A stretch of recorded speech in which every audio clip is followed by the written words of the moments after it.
May the words of my mouth and the meditation of all our hearts be acceptable in your sight, O God, our strength and our hope. Amen.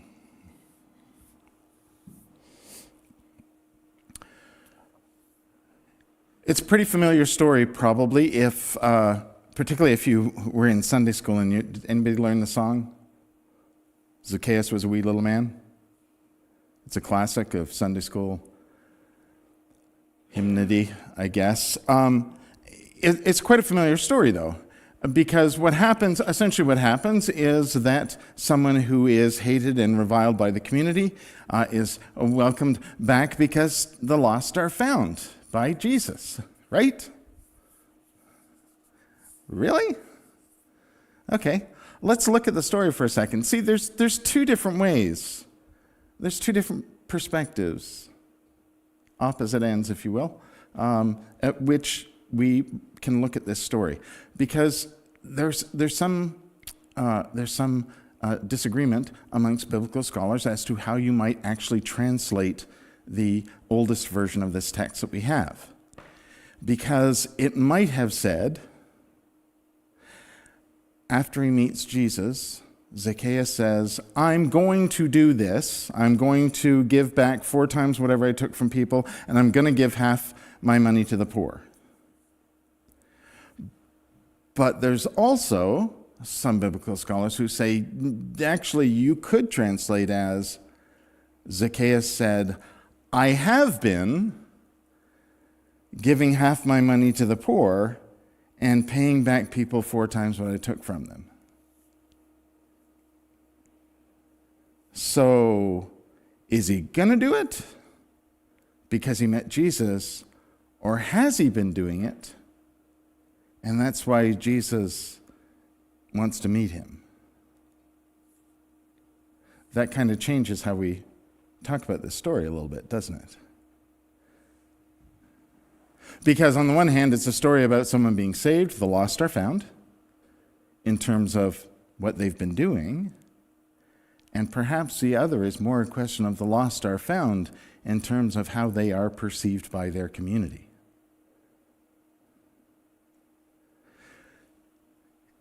And we don't know, is the short answer to that question. Because, as is typical of most of these kind of stories, it gets left hanging at, we seem to hear that the lost are found because Zacchaeus has been saved, salvation has come to his house, but we don't know exactly whether he's been restored to the community because we don't know what the community responded. Because they sure seemed like they were ticked off that Jesus was going to Zacchaeus' house. So were they also changed by this meeting with Jesus? We don't know for sure. But it raises some interesting questions. And I have a lot of questions about this story.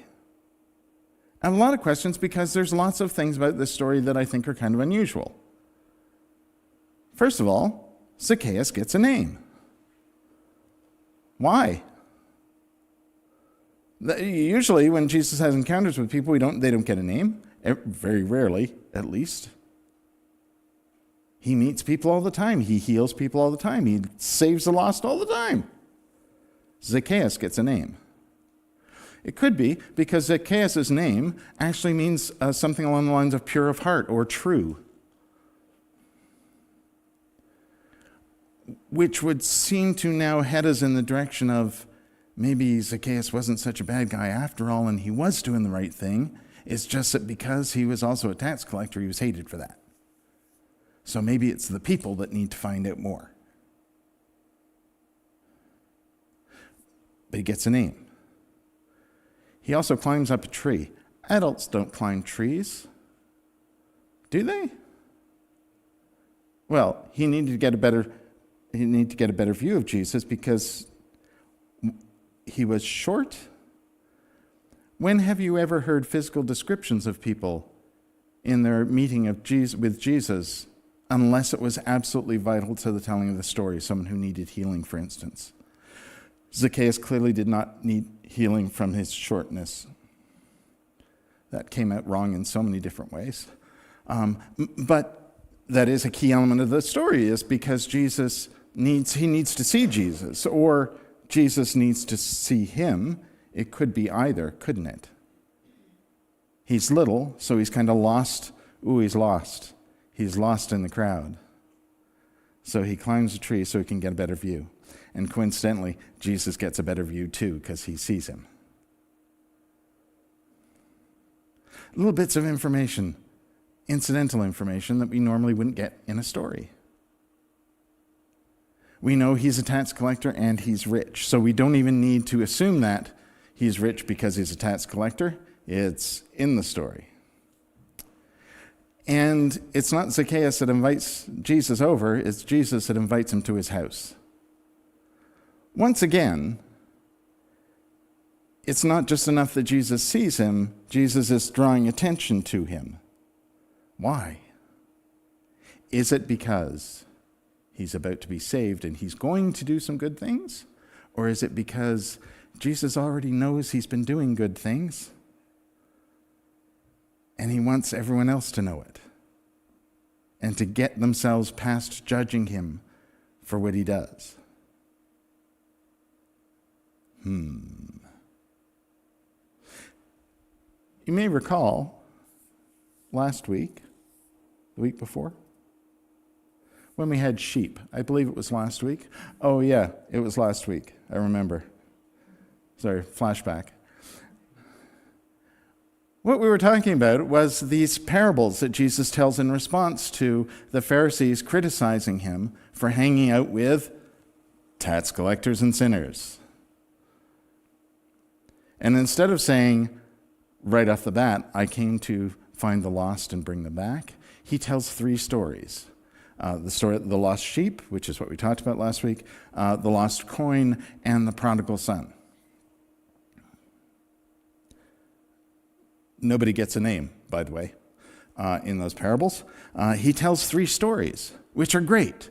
Remember, stories are great. Parables are awesome because they illustrate a point, which is great up here. But in order to make it meaningful here, we now get a very personal story where someone is named.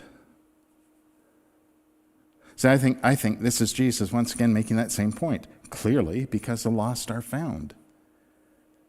But in this story, it's not about some random sheep. It's not about a coin that we don't even know the amount of. It's not about a son who doesn't even get a name, even though like the characters in the story are pretty key to the point. We also don't know, by the way, whether the prodigal son is tall or short. But Zacchaeus gets a name. He gets described. We hear what he does. We hear the lost are found. It's very personal. Yeah, but it's still a story. But what if we make it not? What if we hear this story and we ourselves go, I think there's a Zacchaeus in my life. Maybe I should find out more. Maybe there are people in our community that we know have become disconnected from the community, whether it's because of what they did or do,